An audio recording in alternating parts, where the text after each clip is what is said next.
Hello, everybody. Welcome back to the channel where we're fighting the battle, conquering the war. Fighting the battle, conquering the war. Fighting the battle, conquering the war. Fighting the battle. We're going to conquer this war. How are you guys doing today? I hope everyone is doing well. Hope you had a great week and you're ready for the weekend because it is Friday. It's the weekend, baby. So we are back. We are back today. We want to talk about how you were first diagnosed with rheumatoid arthritis, what triggered it, how old you were. I was diagnosed in 2018. I was diagnosed at age 46. So 2018 was a very, very hard year for me. I lost my father, and 6 weeks later, my dad's first wife passed. It was a really, really rough year for my family. So that's how I started developing different signs of rheumatoid arthritis. I had the stress was it was so intense to the level that my hair started coming out really bad. I had just patches all over my head. I didn't know what was going on. I thought it was just because of the stress. So I went to see a physician, and they let me know that my inflammatory levels were extremely high. So they began to do more tests, and after several testing, they were still just elevating higher and higher. So my primary care physician, we decided to go ahead and make me an appointment to see a rheumatologist. So as you know, it can be very, very hard to see a rheumatologist. So it took me about 4 months before I was able to actually sit down with a rheumatologist. So with those 4 months, I was, in severe pain, excruciating pain, day in, day out, trying different things, different remedies, doing a lot of research, trying to find something that would, help with the pain. But as I said, the pain was just so excruciating until finally, the only thing I could do was go to work, come home, shower, go to bed. I didn't have an appetite. I couldn't sleep at night. I would sleep 30 minutes up. Then I'll go back, try to lay back down. Just the pain was just so severe. Lay back down for an hour. So my support team, they was on different shifts, and it was just a really, really trying time. Really, really hard time. So at that point, I finally got my appointment, and then I saw my rheumatologist, and we ran the test. We had, it was a really thorough visit. He explained a lot of things to me. I had a lot of questions due to the downtime that I had. I was doing a lot of research. So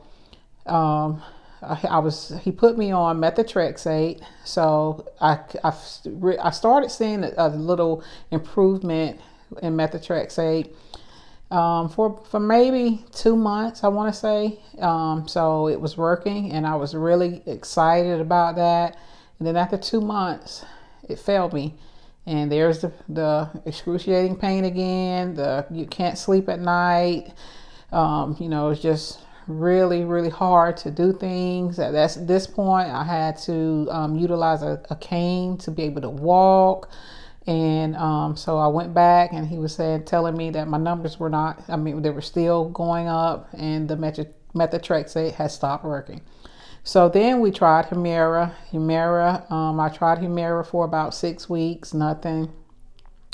It didn't help me at all.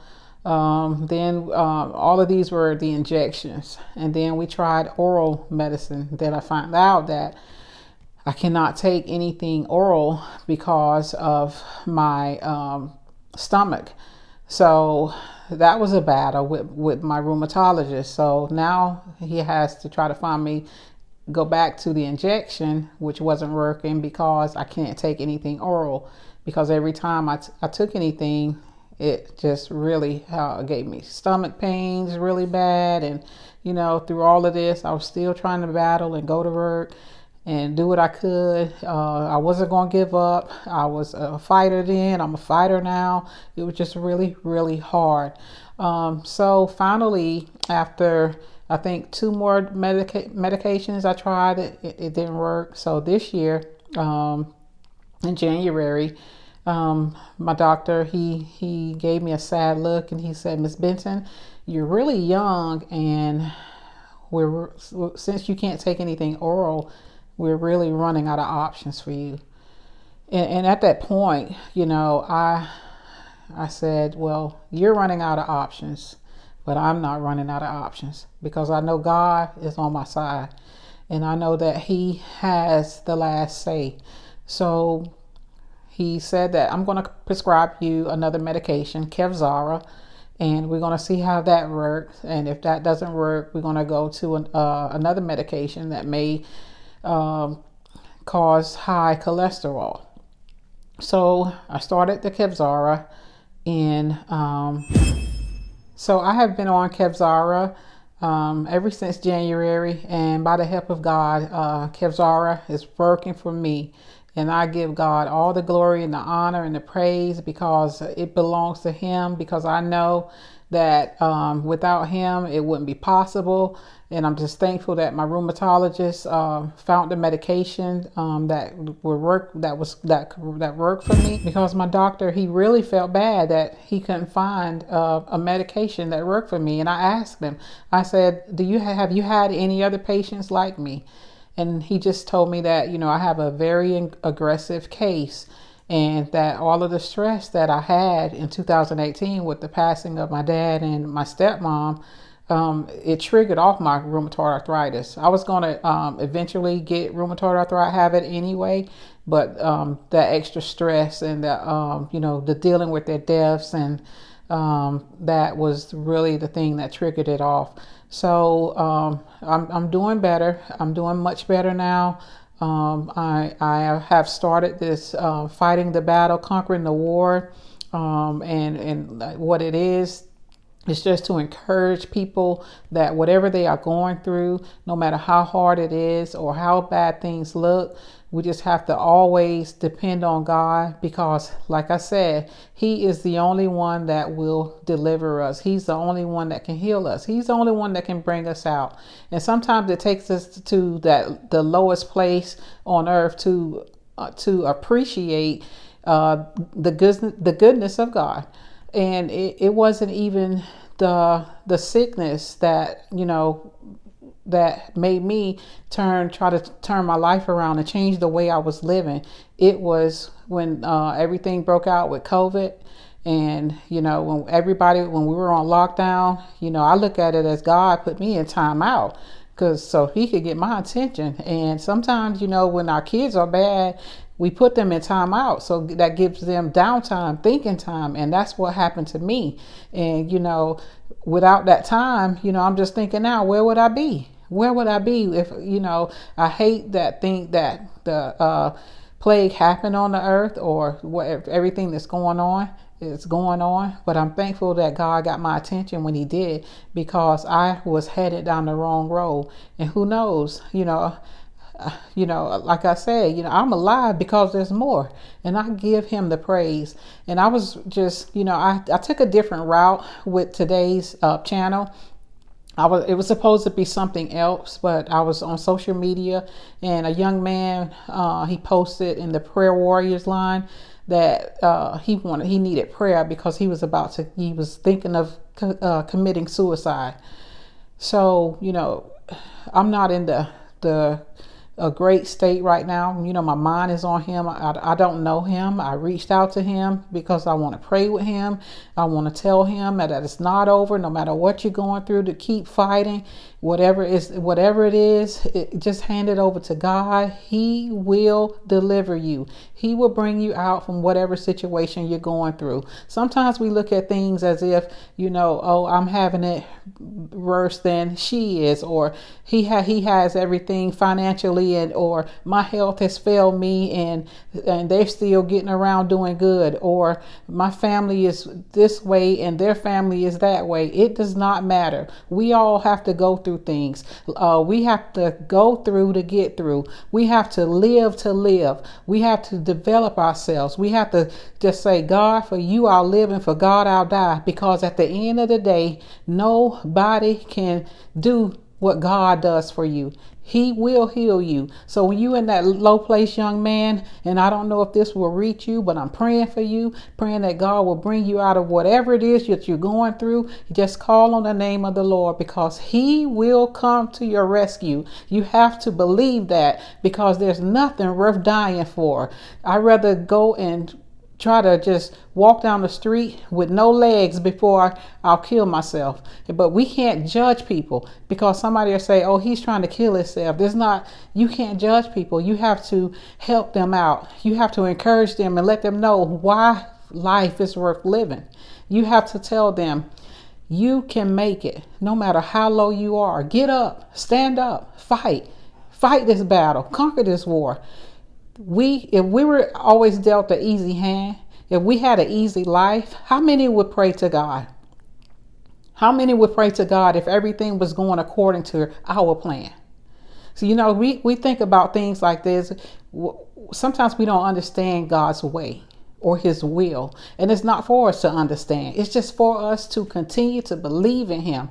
That's like if I was in a fire and I was a small child and my mother was leading the way, I would hold her hand and walk out the fire, because I trusted in her. And that's that same trust we have to have in God. We have to have faith that no matter how low or how dark the day is, God will deliver us. Just hold on to his hand. Let him lead the way. He will not leave you or forsake you.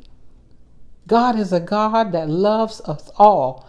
And so many people don't believe that, or they want to think that, okay, because I have salvation now, I'm better than you. No, I don't want anybody to lose their soul. I don't want anybody to lose their home. I don't want anybody to go through anything. I wish that we all could just be blessed, that we all could just have whatever it is our heart desire, but it isn't like that. It's life. So we have to make the best of the things that we have. We have to just say, I'm going to embrace whatever it is that is hindering me from doing what I need to do. I'm going to take it on, head on. I'm going to take it, because I know who is on my side, and I know who is not going to leave me or forsake me. He's with you. He's with you. I want you to just go back to just look at from the videos that I was putting up last year and up until now. You'll see the difference. You'll see what God is doing in my life, because, and you can't live about and worry about what people think about you. Because I told my daughter one time, if you do bad, people going to see it. So you can't tell me if I'm doing good, you don't see it. You see it, but you don't want to. People see the good in you. They see the good in you. But one thing about that, you have to say, you know what? I'm not even worrying about these people, because when everything is said and done, when this whole world is over, whatever your name is, whatever you were named at birth, that's who you're going to answer for. There's not going to be, even if you have a twin, your twin is not going to be there. You're going to have to answer for yourself.